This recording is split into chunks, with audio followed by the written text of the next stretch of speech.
My name is Elena Brooks. I'm 30, and for the last 3 years, a two-bedroom walk-up overlooking a quiet block in downtown Seattle has been my sanctuary. I measure my days by small rituals: the soft click of the deadbolt, the hiss of the kettle, the one chipped mug my grandmother gave me that I only use on Tuesdays for no reason other than it makes Tuesdays feel less like Tuesdays. On this particular Tuesday, I got home at 7:03 p.m., bone tired from scrolling through spreadsheets that insisted on telling contradictory stories. I fumbled my keys, pushed open the door, and stopped. A stranger's perfume drifted from the dining nook, a laptop's cooling fan whirred, paper spread across my table like a minor landslide, and there, wearing noise-canceling headphones and my favorite mug like it was a borrowed sweater, sat my sister. "Tessa!" The word flew out louder than I intended. She startled, then smiled, lifting one ear cup. "Oh, hey, Ellie. You're earlier than Mom said you'd be." Two things landed at once. One, Tessa was in my apartment. Two, Mom had an opinion about my timetable. "How did you get in?" I asked. Calm voice, accountant voice. The one I save for the IRS and salespeople who call my work line El-Ine. Tessa lifted a copy of my spare keys by the carousel horse keychain. "Mom gave me the emergency set. She said you wouldn't mind me working here during the day. Coffee shops are loud and I've got client calls." "Emergency," I repeated, letting the weight of the word hang there between us. She took the headphones off, leaned back, and shrugged, in that airy, just-passing-through way she's always had. "It's not like I'm hosting raves. I love the light in here, and you're at work, so it's win-win." There's a click you hear when a boundary snaps. It isn't loud. It's like a hairline fracture in a plate you didn't know you'd been tapping, one touch away from breaking. I set my bag down. "You should have asked me, Tessa. Mom should have asked me." "I thought she did," Tessa said, already glancing back at her laptop. "She said you're reasonable about family." Family. The most flexible word in our house. It meant I love you, and you'll pick up the bill, and be the grown-up, all at once. I inhaled, exhaled. Accounting has taught me the spiritual value of double-checking. "I'm not comfortable with you being here without me," I said. "This is my home." She rolled her eyes. "Ellie, I'm barely here a few hours, and it helps my business look legit. You know I launched my consulting package, right? I'm actually talking to real clients now." I did know. Tessa's Instagram had been a cascade of latte art and vaguely inspirational captions that sounded like fortune cookies with ring lights. Still, I love her. Loving Tessa has always meant believing the best and bracing for the rest. My phone buzzed. Ryan. I picked up, turning away. "Hey, you okay?" Ryan asked. His voice is a low, warm, kind of careful, the way people talk around sleeping dogs. "You sound tight." "My sister is in my apartment," I said, not whispering, but feeling like I should, "with my keys. From my mother. Apparently, this is now a co-working space with a strict one-person lease." He exhaled a sympathetic laugh. "Want me to come over?" "No, I'll handle it." I paused. "Diplomacy or artillery?" "Start with diplomacy," he said. "Keep the artillery polished." I smiled despite myself. "Copy." I hung up and turned back to Tessa. "I need the keys back tonight."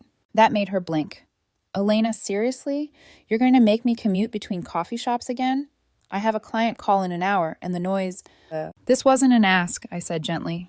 "It's my lock. Keys back after your call. We can talk about occasional use if we set rules. My rules." Tessa's face shifted into something practiced and wounded. "You always do this." "Do what?" I asked. "Stand at the door of something I'm building and hold a tape measure," she said. "I'm not messy. I'm not breaking things. I'm trying." "I want you to try," I said, and meant it, but not in my living room. When she left at 9, the apartment felt like it always does after company. The air displaced, the silence different. She put the mug carefully in the sink, but the handle was turned the wrong way.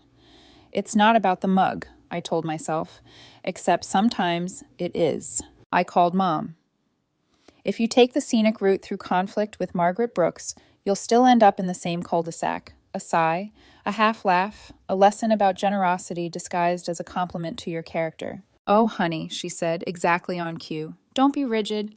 Your sister is finally focused. You have rooms just sitting there during the day." "They're not sitting," I said. "They're waiting for me to come back to them." "Elena," her voice softened. "Family helps family. You're not even there when she is." Mom, I said, I gave you that key for emergencies. And this is an emergency, she said, of the entrepreneurial variety. I almost laughed. That's not a thing. It is now, she said, and we both knew the conversation was over, even if the argument wasn't. The next morning, I woke up with a tiny sense of victory because the keys were on my counter. By 11, the sense was gone. Tessa had let herself in anyway, buzzed in by a neighbor she charmed with a writerly lie about forgetting her key. She was at my table, on speakerphone, conducting a discovery call like a radio host. When she saw me, she waved me toward the bedroom, like a roommate, like an assistant. Something in my chest went cold. Wrap it up, I mouthed. She finished, smiling at her screen. He thinks my rates are ambitious, which means correct. She shut the laptop. Look, I'm not trying to be the bad guy here, but perception matters. My clients love that I have a proper office. I stared. This is my home. You're making it weird, she said. Everyone works out of somewhere. It escalated. Of course it did. The next day, she arrived with a woman in a blazer and thin glasses that screamed marketing budget.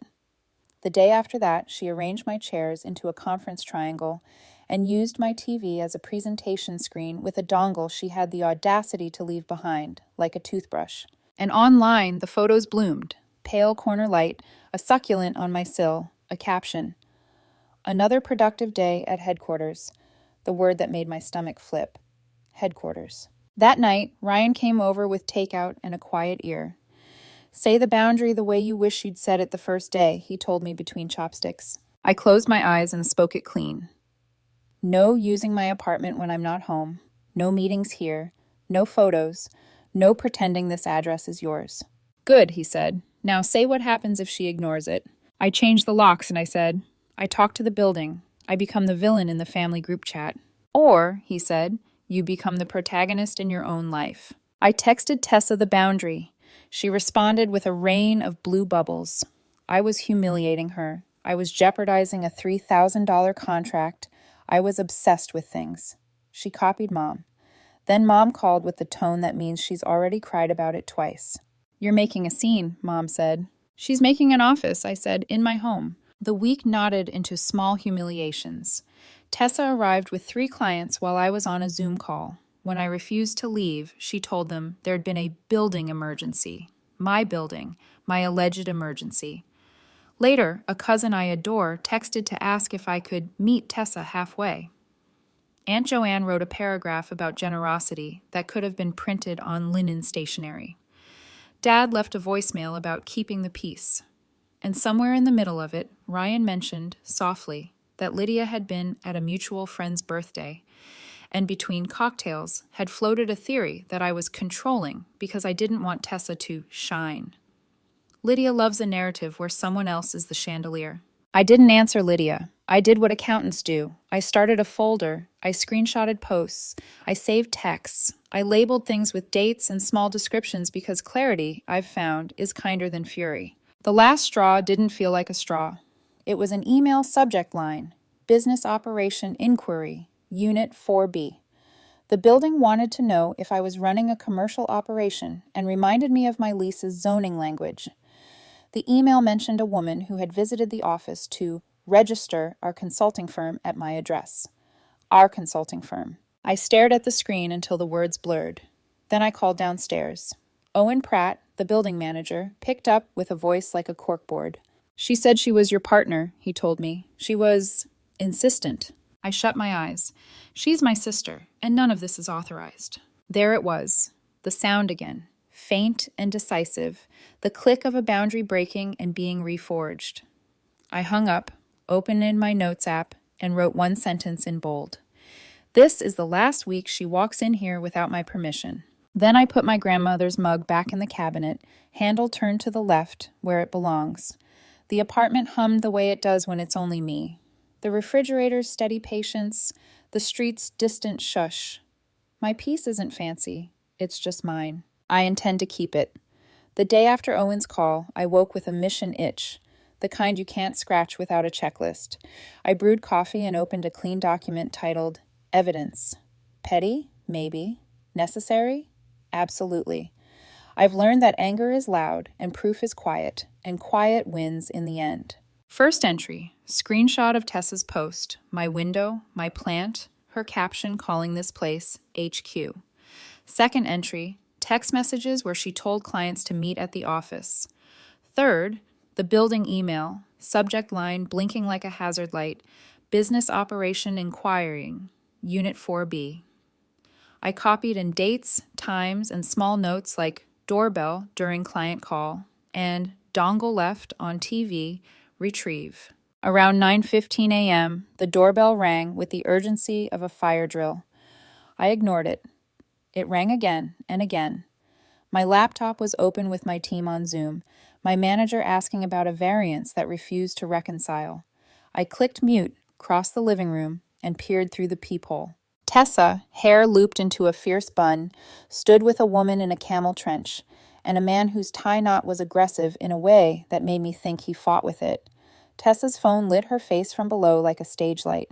She was texting me while ringing my bell, music and lyrics. I typed, "I'm working. You can't be here. I made that clear." She texted back, "I have a client right now. Please don't sabotage me. It's 1 hour. We'll be quiet." That word again, quiet, as though that's the only metric that matters when you cross a line. I unmuted in time to hear my manager ask, "Elena, you still with us?"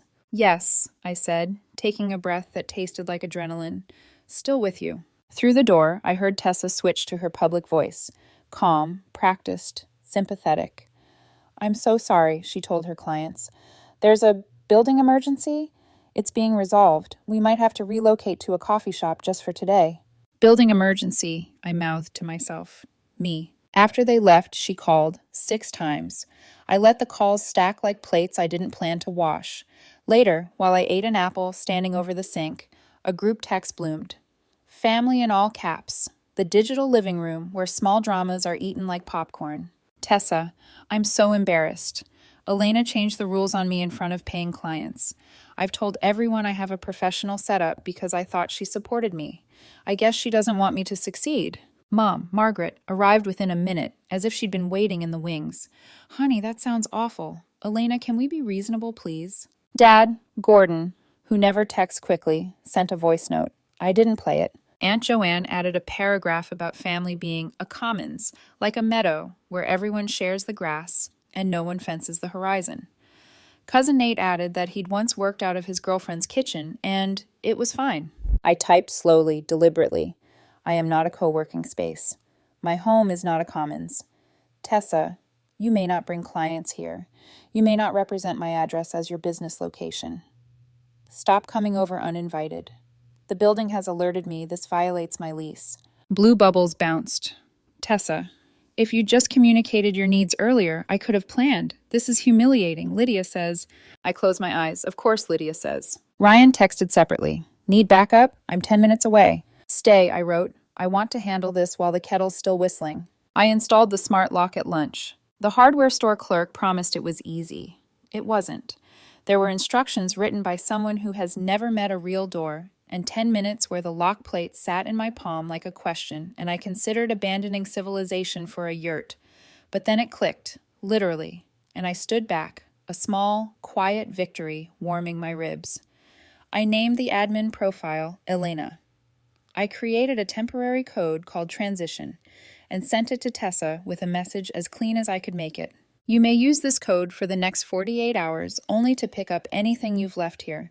After that, the lock changes and your access is removed. Do not bring clients. Do not enter when I'm not home. Do not photograph anything. She replied, "Wow, draconian." I replied, "Clear." The new lock logged every entry like a diary. At 3:12 p.m., transition was used. At 3:18 p.m., again. At 3:22 p.m., there was a failed attempt, 3 times, in quick succession. I pictured her clients, or a delivery, or an impulse to see what she could still get away with.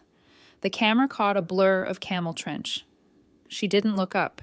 At 4:40, I called this building office to document, voice still even, notes still open. "Please add to my file," I told Owen. "Unauthorized attempts to access my unit by my sister, Tessa Brooks. She is not on the lease. She is not permitted to conduct business here. We are addressing it." Owen cleared his throat, the sound of a man who has seen variations on this theater. Understood, Ms. Brooks. If it continues, we can escalate. I'm hoping not to need the escalator, I said. My voice betrayed me and wobbled. But good to know it exists. That evening, I washed my grandmother's mug and set it on a towel to dry. Ryan came by with a grocery bag like a magician producing doves, rotisserie chicken, pre-washed salad, a neat row of chocolate squares. He looked at the new lock, then at me. You did it, he said. I did it, I echoed. We ate at the table where Tessa had spread her empire, and the table felt reclaimed. You know, Ryan said, tearing bread, there's a middle path here that's not for her. He pointed to the door. But for you. Virtual office. Mail handling. Cheap. You could offer it as a bridge if you want to go generous without giving up your peace. I'm not obligated to buy her a bridge, I said, a little sharper than I meant. Then softer, but I might send her a map. He nodded. Maps are kind. My phone chimed. With the violence of a drum fill. A new email. Washington Secretary of State. LLC registration confirmation. I skimmed. There it was in black and white, Tessa Brooke Media LLC registered at my address. My heart climbed into my mouth and sat there. I forwarded it to myself, to my evidence folder, to a future lawyer I hadn't hired yet. Then I called Mom. She registered her company at my address, I said, skipping hello. Mom inhaled like a wave collapsing. I didn't know. She told the building we were business partners, I said. She's lying to everyone to make her life easier. That's not business. That's trespass with stationery. Don't be cruel, Mom said, reflex more than belief. She's scared. We are all scared, I said, and felt the truth of it fasten. That doesn't make my home a stage. After the call, I opened a blank page and wrote a letter with the precision I reserve for audits and breakups. Tessa, it began. No nickname, no ellipses. I laid it out like ledger lines. Unauthorized commercial use of my residence. Fraudulent registration using my address. See, it's in my address. Potential lease violations that could get me evicted. The fact that my insurance and any of hers would be meaningless in a crisis sparked by a lie. I gave her 72 hours to cure, remove my address from all materials, file a change with the state, provide proof. I CC'd Mom and Dad. I added a last line. Failure to comply will result in formal complaints to the building, the state, and legal counsel. This is not a threat. It's a boundary with teeth. I hit send and braced for weather. It arrived as a storm front in the family chat. Tessa, I can't believe Elena is threatening me with legal action for helping me get started. This is what I get for believing family supports dreams. It was the performance of a lifetime, indignant, wounded, brave. Then she made a tactical mistake. All I did was register my LLC at her place. It's not like I stole her identity or something. I needed a professional address. She hit send like she was scoring a point. In my evidence folder, I created a subfile, admissions. Aunt Joanne broke ranks first. Oh, sweetheart, you can't do that without permission. That's not legal. Uncle Peter, the landlord, chimed in next. Jasmine, he corrected himself in a second message. Tessa, that could have gotten Elena evicted. Commercial use in a residential lease is a no from every angle. Dad's voice note finally converted to text. He'd tried to speak, but the app had given up and typed his sighs as ellipses. Then, we need to fix this properly. It was the first time he'd said we and meant all of us, not Elena should fold to keep the peace. Something shifted in the room I wasn't in. Tessa texted me privately. You really CC'd our parents on a legal threat? Dramatic much? I don't have money for virtual offices. I'll look unstable to clients if I change addresses. I answered with a link Ryan had found to a $40 a month plan, mail handling included, uploaded into the message like a lifeline she didn't deserve and might use anyway. This is stable. This is honest. Choose it. Her typing bubble started. Stopped. Started again. You'd sue your own sister? She finally sent. I'd protect my home, I wrote, and my lease, and myself. At 11:58 p.m., the lock log pinged again. Transition tried and denied. I watched the recording on mute. Tessa stood in the hallway, eyes darting, fingers flying on her phone. She looked small in a way that made me ache and harden at the same time. Love is a complicated organ. It beats even while you say no. I put my grandmother's mug back in the cabinet, handle turned left, a ritual I didn't know I needed until it became a mantra. Then I opened my laptop, scrolled to the bottom of the evidence document, and added one more line. Tomorrow call a lawyer, not to fight, to prepare. I slept with the kettle filled, ready for morning. When I woke the next morning, sunlight was pouring through the blinds like a guilty conscience. Bright, intrusive, impossible to ignore. My inbox already had 2 new emails from the Secretary of State's office confirming Tessa's LLC paperwork. It was official now. She had built her fantasy company on my address. I stared at the screen, coffee cooling beside me, and felt that strange mixture of disbelief and inevitability. Tessa had always been creative, but I never thought she'd weaponize creativity into fraud. At 9:00 a.m., I called Caleb Morton, my friend from college who had gone to law school instead of corporate accounting. His office smelled faintly of old books and confidence. He listened quietly while I explained everything, from the keys to the HQ posts to the registration letter from the building. When I finished, he leaned back in his chair and steepled his fingers. "Elena," he said, "what she did isn't just pushy, it's legally risky. Using someone's residential address without consent to register a business, especially one that deals with clients, is considered misrepresentation. If she receives mail there or invoices under that address, it can cross into identity misuse territory." Misuse, I repeated. The word felt sterile, clinical, almost too gentle for what this was. Caleb continued, "You don't want this hanging over you. The best thing you can do now is document everything and make a clear paper trail. If she doesn't correct it, we escalate." I nodded, taking notes as if this were a client meeting. "Escalate how?" He smiled faintly.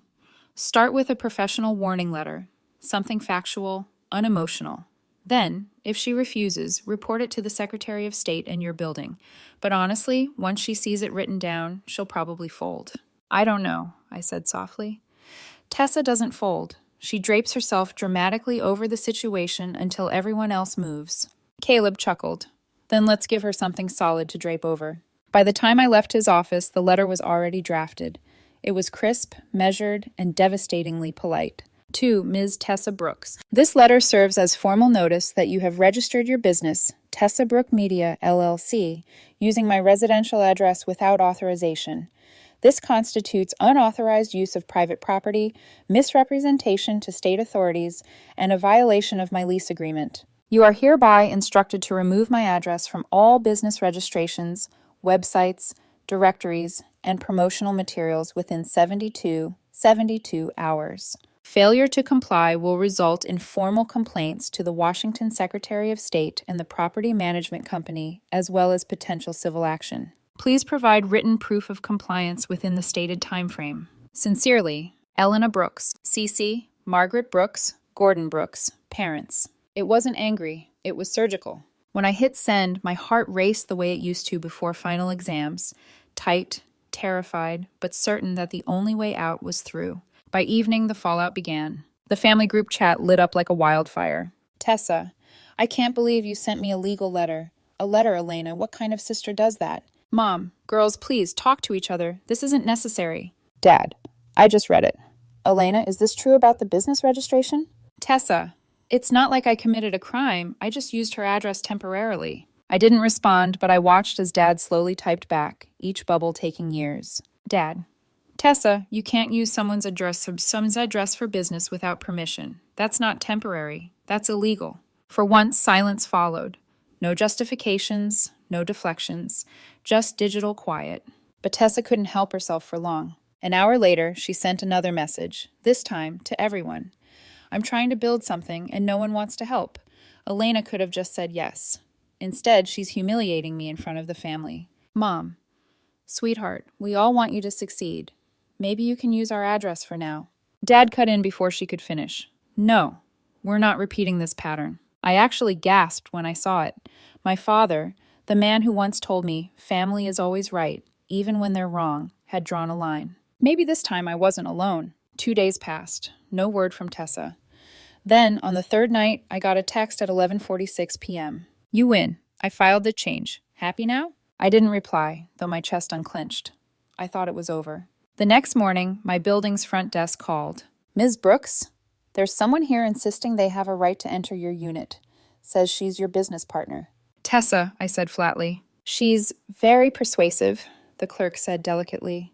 She claims she's here to collect equipment. We'd prefer you confirm or deny.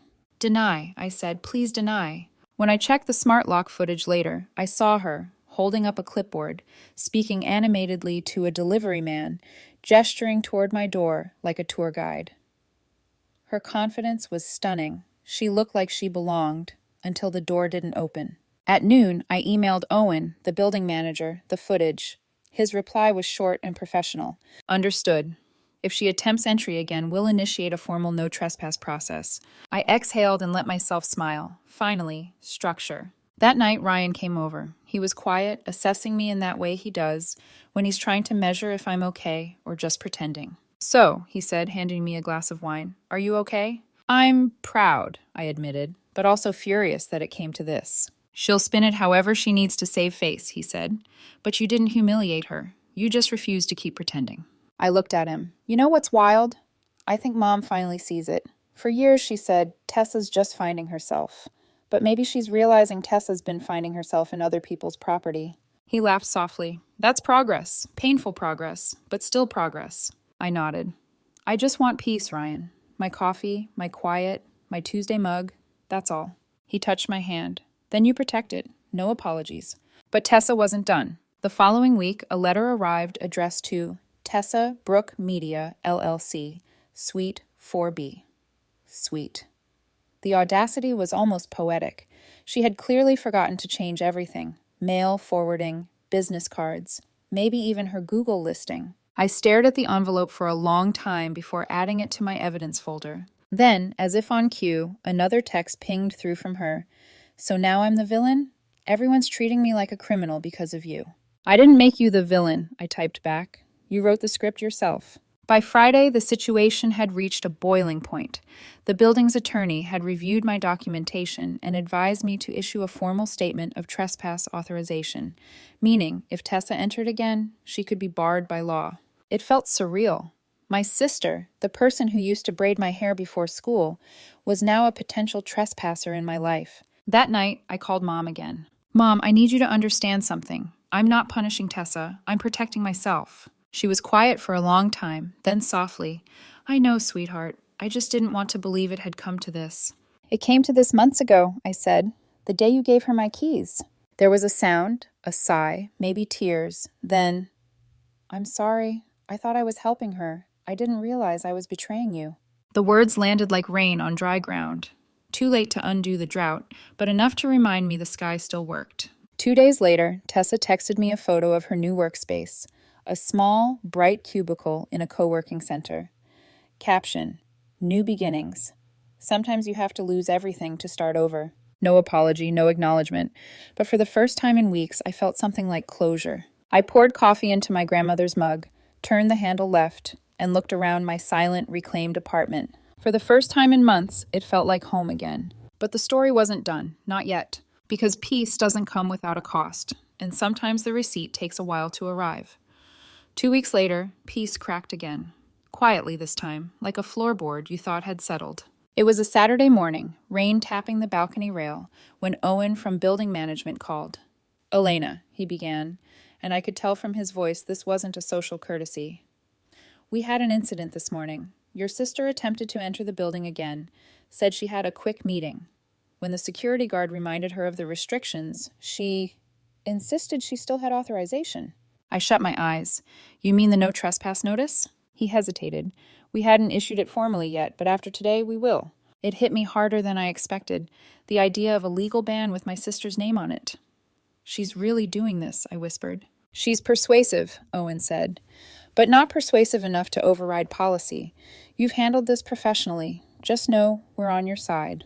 When we hung up, I stood in the middle of my living room for a long time, staring at the place where her laptop used to sit. The memory of her voice still haunted these walls, chirpy, self-assured, calling this space our office. That word, our, was the lie that started everything. That afternoon, I went to visit my parents.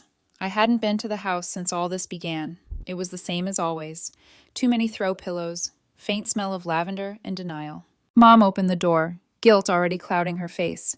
Elena, I made pie. Of course you did, I said softly, stepping inside. Dad was in his recliner pretending to read the newspaper. The TV was on mute, looping a gardening show. For a second, we all just coexisted in the awkwardness. Finally, Mom sighed. She came by this morning. My stomach tightened. Here? Mom nodded. With 2 clients. She said her office was temporarily closed, and she just needed the dining room for an hour. Elena, I swear I didn't know she was coming. I let out a dry laugh. So she upgraded her scam. New venue, same pitch. She didn't even ask, Dad said, lowering the paper. Walked in like she still lived here. Her clients looked mortified when I told her she had to leave. Mom wrung her hands. I finally saw it. What you've been saying all along. The way she twists things. It's like she believes her own version. Mom, I said quietly, she does believe it. There was a silence. Thick, heavy, decades old. Then Mom looked at me. Eyes wet. I'm sorry. For giving her your keys. For calling you selfish. For not believing you.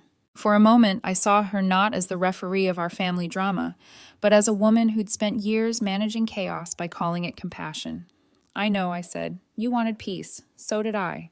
Dad folded his newspaper, the final sign he was truly listening. She needs help, he said simply. Real help, not excuses. I nodded. And I need distance. That evening, Tessa called. I stared at her name glowing on the screen until it stopped. Then another text came through. I can't believe you're turning everyone against me. You're acting like I'm dangerous. I typed, deleted, retyped. Finally, I sent. You're not dangerous, Tessa. You're reckless, and that's enough. 5 minutes later, another message popped up. Long, frantic, the digital version of shouting through a locked door. You don't get it. I lost clients because of you. I'm rebuilding from scratch. You made me look unprofessional. You ruined my reputation. I stared at the words, then set the phone face down on the table. Some fights don't need an audience anymore. Days later, Owen called again. It's official now, he said.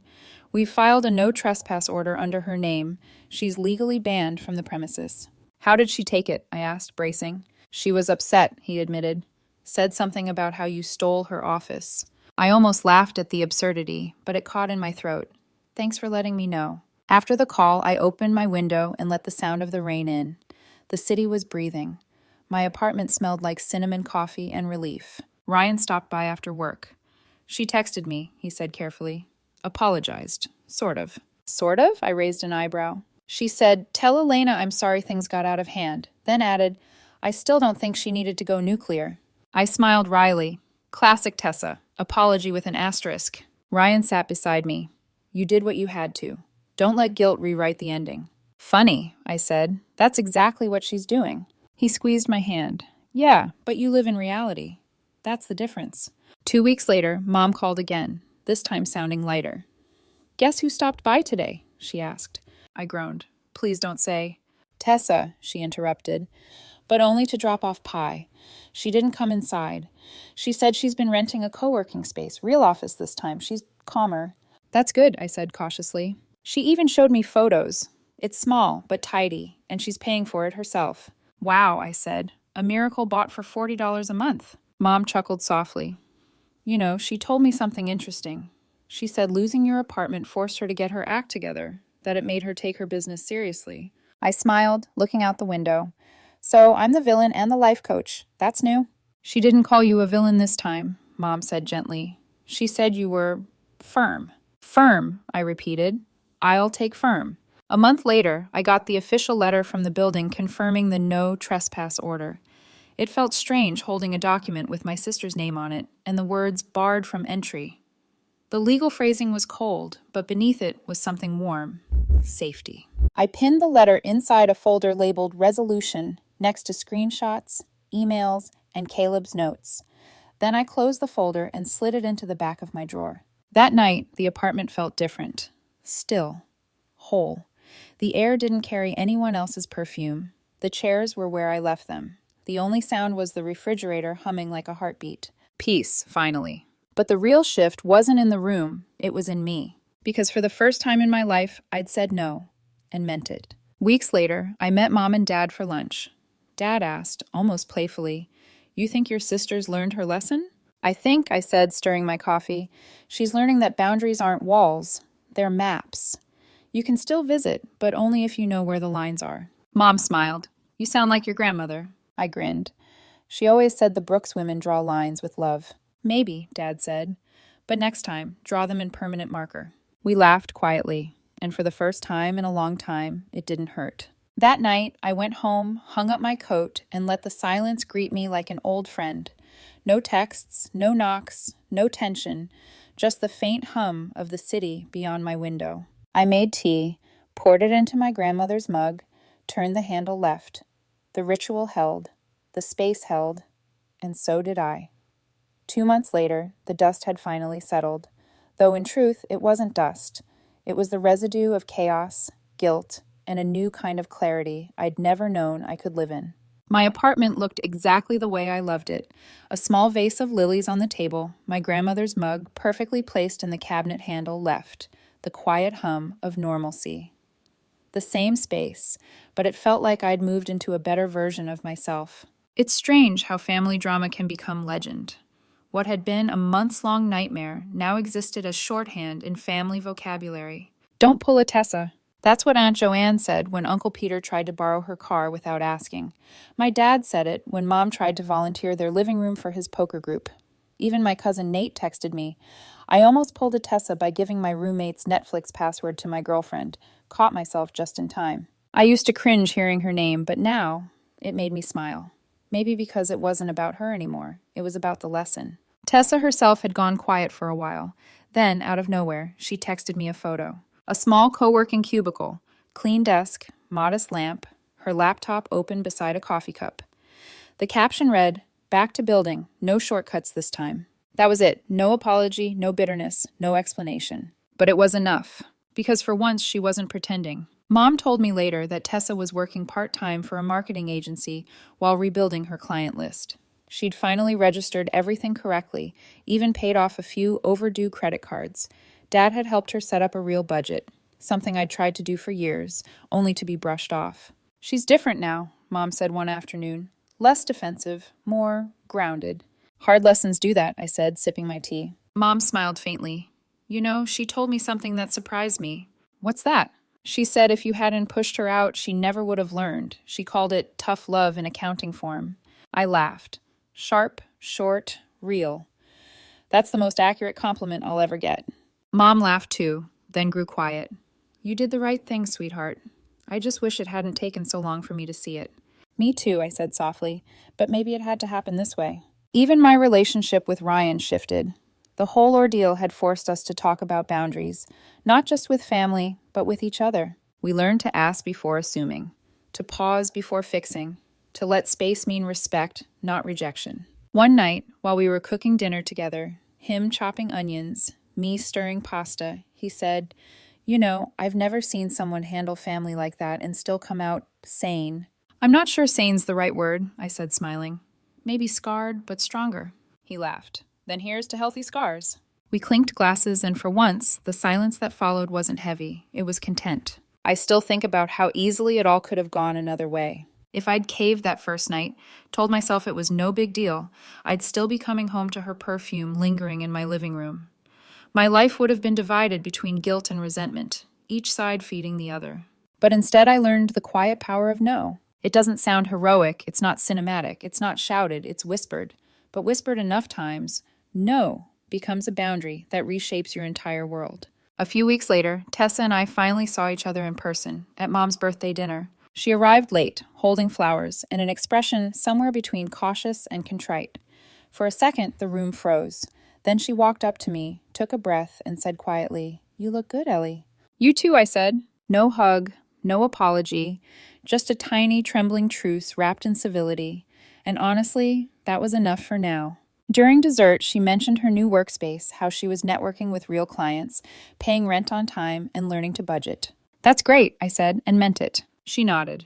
"Yeah, turns out real success starts smaller than I thought." "Most things do," I said. Our eyes met for just a second, and in that look was the faintest flicker of recognition. Not forgiveness, not yet, but mutual understanding. We both smiled. A start. Later that night, when I got home, I opened my apartment door and felt that familiar calm rush over me. The air exactly as I left it, the furniture undisturbed, peace intact. I put the flowers from dinner in a vase, made tea, and sat by the window as city lights pulsed outside. For the first time in years, I didn't feel like someone's older sister cleaning up after chaos.